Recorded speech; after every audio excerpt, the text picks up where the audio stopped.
அனைவருக்கும் வணக்கம். நான் தேன் சிறுகதைன்னு ஒரு 100 சிறுகதைகள் எழுதியிருப்பேன். அதில் ஒரு சிறுகதை 25 பட்டாம்பூச்சிகளும் பூக்களும். வண்ணத்து பூச்சிகள் பல வண்ணங்களில் பறந்து கொண்டிருந்தன தோட்டம் முழுமைக்கும்.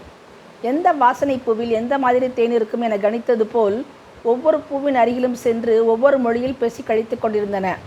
அந்த பூக்களும் அதை ரசித்தது போல சிரித்து கொண்டிருந்தன. இரவானதும் வாடினாலும் தினமும் புதிதாய் பூக்களை உண்டு பண்ணும் செடிகளில் அமர்ந்தபடி அரசோச்சும் தங்கள் ஸ்தானத்தை பெருமிதமாய் நினைத்தது போல. எத்தனை கதாநாயகிகள் பார்த்தாலும் அத்தனை பேரோடும் கூடி கழிக்கும் கதாநாயகர்களின் மனநிலையில் வண்ணத்து பூச்சிகள் சுற்ற அதை உணர்ந்த பூக்களுக்கும் தெரியும் இந்த மயக்கமெல்லாம் தேனிருக்கும் வரை மட்டுமே. பளபளப்பு திருந்தவுடன் கசங்கிய ஜிகினா காகிதமாய் குப்பையாய் வாடிப்போய் விடுவோம் என்று. இஷ்டப்பட்ட பூக்களில் தேனை உறிஞ்சியவாறு பூச்சிகள் பலவும் சுற்ற அந்த மயக்கத்தையும் ஆழ்ந்து அனுபவித்தபடி இருந்தன பூக்கள்.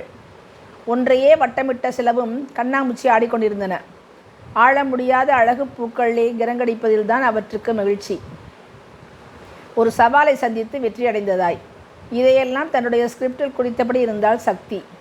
ஒரு விளம்பர படத்தில் ஹீரோயினை சுற்றி சில வண்ணத்து பூச்சிகள் பறக்க எடுக்க வேண்டிய குறிப்புகளுக்காக இந்த பூக்கள் வண்ணத்து பூச்சி காட்சி படிமத்துள் ஆழ்ந்திருந்தாள். அது வாடகைக்கு எடுக்கப்பட்ட ஒரு தனி வீடு. அப்போது மார்க்கெட் சிறிது இறங்கி இருந்த ஒரு பிரபல திரைப்பட நடிகையான ஷீதல் நடிக்க ஒப்புக்கொண்டிருந்தாள். அவளின் சினிமாவை விட விளம்பரம் மிக அழகாக வந்து கொண்டிருந்த காலகட்டம் அது. சினிமா விளம்பரம் என்று எல்லாம் பிரிக்காமல் எது எல்லாம் வருமானம் தருகிறதோ அதையெல்லாம் அவளின் சித்தி ஒப்புக்கொண்டதால் தட்டாமல் அவள் நடித்து வந்தாள்.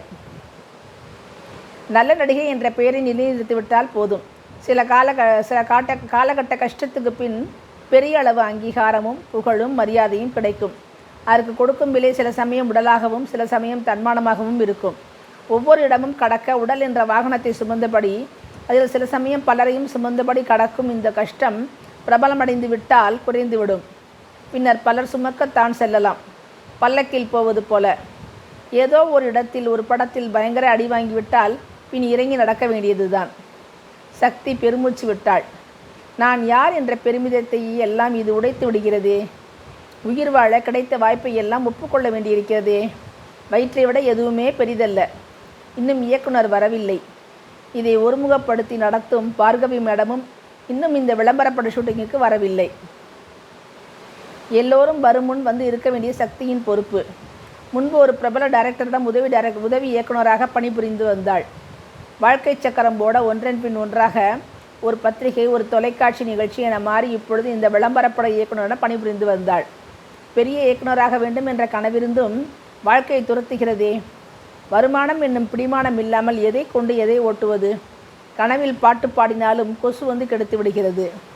ஒரு பெண் இயக்குனராகவும் நடிகையாகவும் இருப்பதில் ஒன்றும் வித்தியாசம் இல்லை. அதற்கு உடல் பளபளப்பு வடிவம் முக்கியம். இன்றைய வெகுஜனம் நடிப்பை விட உருவங்களின் அழகுக்குத்தானே மயங்குகிறது. உடனடி ரெஸ்பான்ஸ் என்பது அதற்குத்தான். அப்படி அழகாய் இருப்பவளுக்கு நடிக்க தெரிந்தால் அது போனஸ் தகுதிதான். இயக்குனர் ஒரு நல்ல கதை சொல்லியாக இருக்க வேண்டும். அந்த கதை மக்கள் மனதை அசைக்க வேண்டும் அல்லது ஆட்டுவிக்க வேண்டும். இப்போது எல்லாம் விளம்பரம், ஆடம்பரம், டெக்னிக்கல் பிரம்மாண்டம். இதுதான் ஒரு கமர்ஷியல் சினிமாவை வெற்றிக்குள்ளாக்குகிறது. அதற்கு தொலைக்காட்சிகளில் ப்ரொமோ நிகழ்ச்சிகள் வேறு. தன் கதையை மட்டும் சொல்லி ஒரு தயாரிப்பாளரை சினிமா தயாரிக்க சம்மதிக்க வைப்பது பிரம்ம பிரயத்தனம்தான். வெவ்வேறு இடங்களில் பணிபுரிந்த பெரிய பெரிய அனுபவங்கள் விசிட்டிங் கார்டு போல தேவைப்படுகின்றன. சினிமாவில் கோடிகளால் காட்சிகளை அமைப்பவர்கள் மனதை கவர்வதற்கு. சினிமா என்பது பல கோடி மூலதனத்தில் எடுக்கப்படும் ஒரு கேளிக்கை வியாபாரம். அதன் ஒவ்வொரு நிமிடமும் மீட்டர் பட்டிகளால் அளக்கப்படுகிறது. பட்டி கட்ட முடியாத சில தயாரிப்பாளர்களின் தூக்கு கயிற்றாலும். இன்னும் 2 மணி நேரம் இருக்கிறது.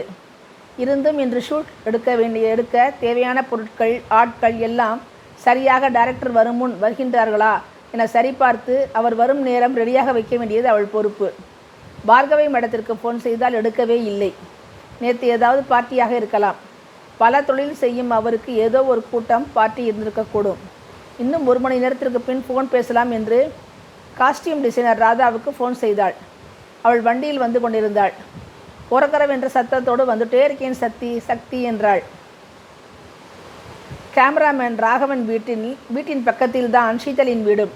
சில சமயம் இருவரும் ஒன்றாகவே வந்து விடுவார்கள். ஷீதல் கூட ஜாலி பெண் தான். மற்ற நடிகைகளைப் போல இல்லாமல் நட்பாக புன்னகைத்தபடி இருப்பாள். செல்போனை வைத்து குறுந்தகவல்கள் அனுப்பியபடியே இருப்பாள். அவளின் ரசிகர்கள் ஆண் நண்பன் ஒருவன் என்று யாராவது வருவார்கள். ஹாய் என்ற தொழில் கைப்போட்டு பேசும் பழக்கம் அவளுக்கு. அவளின் சித்தி வரும் நாட்களில்தான் சிறை கைதியைப் போல இருப்பாள். அப்பொழுது செல்போன் குறுந்தகவல்கள் ரொம்ப வந்து போகாது. அந்த ஆண் நண்பனும் வரமாட்டான். நேற்றைய விளம்பரத்தின் சில ஷாட்கள் எடுத்தால் போதும். எல்லா பிரபல தொலைக்காட்சி நிகழ்ச்சிகளிலும் அப்புறம் இந்த விளம்பரம் சக்கை போடுதான். வண்ணத்து பூச்சிகளாக பறக்கும் தோட்டத்தில் இரவு உடையை லேசாய் களைந்து தண்ணீர் தொட்டியில் அவள் ஒரு பூவாய் மலர்ந்திருக்க, அந்த சோப்பை தடவியதும் நுரை பொங்க இருக்கும் அவளை நோக்கி எல்லா வண்ணத்து பூச்சிகளும் அந்த சோப்பின் வாசனையால் கவரப்பட்டு வருவதும் அமர்வதும் முத்தமிடுவதும் மாதிரியான ஒரு சில காட்சிகள் எடுக்கப்பட்டிருந்தன. சோப்பு நுரைக்காய் அந்த லிக்விட் சோப்பின் பாட்டில்கள் அடுக்கப்பட்டிருந்தன. கிராஃபிக்ஸ் வண்ணத்து பூச்சிகளுடன் கைகோர்க்கப் போகும் பிளாஸ்டிக் பட்டாம்பூச்சிகளை எல்லாம் சரிபார்த்தபடி கணவருக்கு ஃபோன் செய்தாள். மகளை இப்பள்ளியில் கொண்டு விட்டாச்சா என்று கேட்டு. கணவன் தனியார் அலுவலகம் ஒன்றில் பணிபுரியாத அருகிலேயே இருக்கும் பள்ளியில் மகளை சேர்த்திருந்தார்கள். அவளின் அலைச்சலான வேளையில் ஒருவராவது குழந்தையை அருகில் இருந்து பார்த்து கொள்ளலாம் என்று வீடும் அங்கேயே பிடித்திருந்தார்கள். இவர்கள் தங்கள் வீடு என்னும் தோட்டத்தில் 2 வண்ணத்து பூச்சிகளாய் வேலை செய்ய தினம் இரவில் கதை கேட்கும் குட்டி வண்ணத்து பூச்சியாய் மகள் காத்திருப்பாள். பல சமயம் அப்பாவின் கதைகளோடு தூங்கும் அவளுக்கு அம்மாவின் கதைகள் எப்போதாவது தான் கேட்க கிடைக்கும். அதுவும் வாழ்க்கையின் பல சுற்றுக்களில் சுற்றி சுற்றி வருவதால் சக்தி இப்போதெல்லாம் கதை என்பதையே மறந்துவிட்டாள். எல்லாம் தொழில் சம்பந்தப்பட்ட ஷூட்டுக்கான காட்சிகள்தான். நேற்றைய காட்சிகள் அற்புதமாய் வந்திருந்தன. இன்றைய ஷூட் கூட தேவையில்லை. சில இடங்களில் இன்னும் சிறப்பான ஷாட்ஸ் எடுத்து இணைக்கலாம் என்ற இயக்குனரின் விருப்பத்தின் பேரிலேயே இன்றைய ஷூட் இருந்தது. தடதடவென்று ஸ்கூட்டியில் வந்து இறங்கினாள் காஸ்டியூம் டிசைனர் ராதா. இரவு உடைகள் விதம் விதமாய் வைத்திருந்த பையுடன். என்னப்பா இன்னும் யாரும் வரலையா என்ற கேள்வியுடன் லஞ்ச் பையை திறந்து டிஃபன் பாக்ஸை எடுத்தாள் ராதா. இன்னைக்கு பூரி கிழங்கு, நீ சரியாகவே சாப்பிட மாட்டேங்கிற, உனக்கும் சேர்த்து கொண்டு வந்திருக்கேன் என்றாள். மிகுந்த நன்றியோடு அவளை பார்த்தாள் சக்தி. சரி சரி, அப்புறம் உணர்ச்சி வசப்படலாம், இப்போ சாப்பிடவா என்றாள் ராதா. இருவரும் கை கழுவி விட்டு உண்ணத் தொடங்கினர். ஹேண்ட்பேக்கில் இருந்து செல் அடித்தது.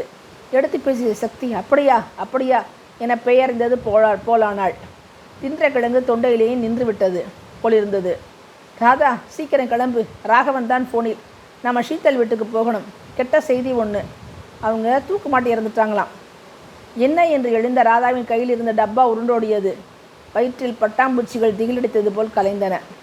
நல்ல உற்சாகமான பெண், எல்லோரிடம் அட்ஜஸ்ட் செய்து போகிறவள், என்ன உடை கொடுத்தாலும் உடுத்தி நடிப்பாள், எந்த தொந்தரவும் இல்லாத எந்த பந்தாவும் இல்லாதவள் என பெயரெடுத்திருந்த ஷீத்தலின் மரணத்துக்கு என்ன காரணம் இருக்க முடியும்?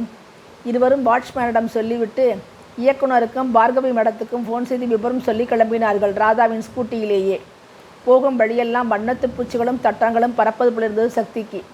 ஓரளவு முடிந்து விட்டாலும் இன்னும் மிச்சத்தை முடிப்பதற்குள் அவள் இறந்த பதட்டம் கொஞ்சம் கொஞ்சமாக எல்லார் முகத்திலும் பரவி இருந்தது. வண்டியை விட்டிறங்கிய போது கால்கள் தொய்வது போலிருந்தது. என்ன வாழ்க்கை இது? பட்டாம்பூச்சிகள் பூக்கள் போலத்தானா? எப்படி பூத்தது என தெரியாமல் வாடி போகும் பூவைப் போல சுருண்டு கிடந்தாள்.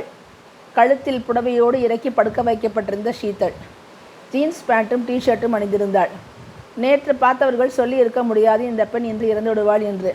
கண்களை யாரோ மூடிவிட்டதால் 2 தூக்கிய இறக்கையோடு கூடிய பட்டாம்பூச்சிகள் போல இருந்தன. முகத்தில் மேக்கப் சரியாக கலைக்கப்படாததால் வண்ணம் கொண்ட பட்டாம்பூச்சி பறக்கும் பொழுது மோதி அப்பியது போல இருந்தன கன்னங்கள்.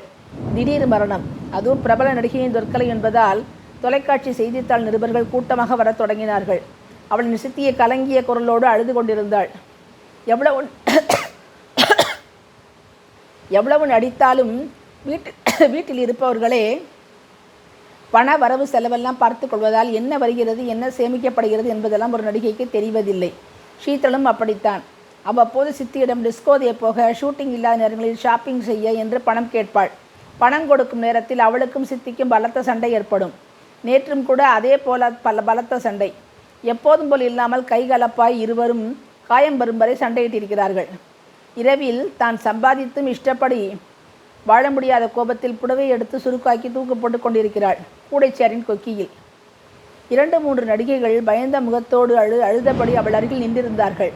ராகவனும் இயக்குனரும் ஒரு பக்கம் வருத்த முகத்தோடு நிற்க, பார்கவி மேடம் வந்து ஐயோ என்றார். குப்புக்கென அழுகை பொங்கியது சக்திக்கு. ராதாவும் அதே போலத்தான் இருந்தாள்.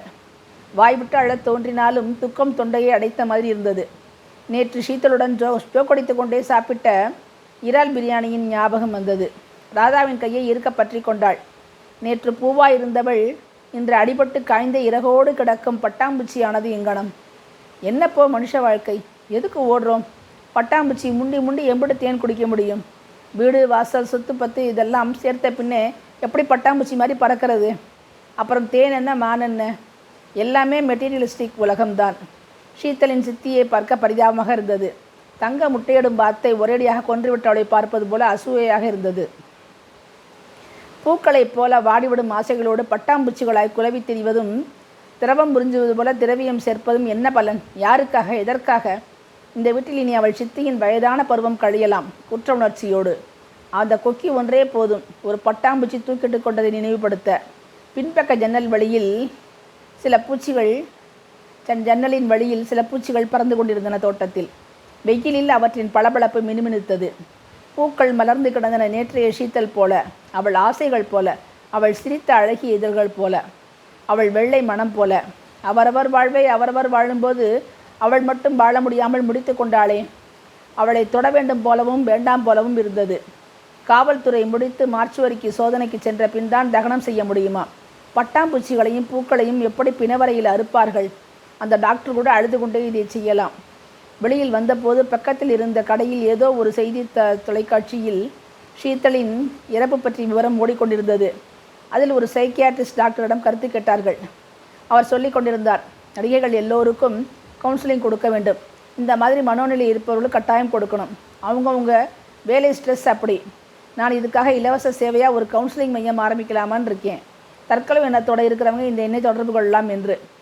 அட போங்கப்பா, வாழும்போது தேவைப்பட்ட பணம் சம்பாதிச்சும் அனுபவிக்க முடியலை. நினைச்சது எல்லாம் தோட்டக்காரங்க மாதிரி கூட இருக்கிற மனுஷங்க பூவை கிள்ளி போடுறாங்க அல்லது பட்டாம்பூச்சிகளை தற்கொலைக்கு தூண்டுறாங்க. அவள் ஷீத்தல் வீட்டின் தோட்டத்தை திரும்பி பார்த்தாள். பறந்து கொண்டிருந்த ஒரு சில பட்டாம்பூச்சிகளின் பின்னும் மரங்களில் தொங்கிய கொடிகளின் நிழல்கள் தூக்கு கயிறை போல நீண்டிருந்தன. பொங்கி வரும் அழுகையை அடக்கியபடி ராதாவின் வண்டியில் அமர்ந்து வீட்டில் இறங்கி கொண்டாள். பள்ளி விட்டு வீடு வந்த மகளும் கணவனும் சாப்பிட்டு அமர்ந்திருந்தார்கள். மகள் கேட்டாள், அம்மா எனக்கு பட்டர்ஃப்ளை கதை சொல்கிறேன்னு சொன்னியே, அது எப்படி கார்டனுக்கு வந்துச்சு, எப்போ பிறந்துச்சு என்று கேட்டாள். புலவென உதிர்ந்த கண்ணீருடன். அதெல்லாம் தெரியாதுடா செல்லம், ஆனால் அந்த பட்டர்ஃப்ளை செத்து போச்சுடா, இன்னொரு நாளைக்கு சொல்கிறேன் என்றாள். விபரம் புரிந்த கணவர் என்ன சொல்வது என தெரியாமல் அமைதியாக இருந்தார். அம்மா கண்ணீரை துடைத்த மகள், அம்மா அந்த பட்டர்ஃப்ளை செத்து போகலை, நான் ஆயிட்டேம்மா, அழாதீங்கம்மா என்று சிரித்தாள். ஆம், வண்ணத்தின் பூச்சிகள் என்றும் மரிப்பதில்லை, வேறு ஊறு கொள்கின்றன. இந்த வண்ணத்து பூச்சியை நான் கவனமாக வளர்க்க வேண்டும். எல்லா பூக்களும், எல்லா இன்பங்களும், எல்லா நன்மைகளும் கிடைக்க வேண்டும் என்று எண்ணியபடி தன் மகள் என்னும் பாசம் மிகுந்த வண்ணத்து பூச்சியை அணைத்து கொண்டாள் சக்தி. பூக்களின் மேல் மயங்கி கிடக்கும் பட்டாம்பூச்சி போல அம்மாவை கட்டி பிடித்து கொண்டாள் அவள் மகள். நன்றி.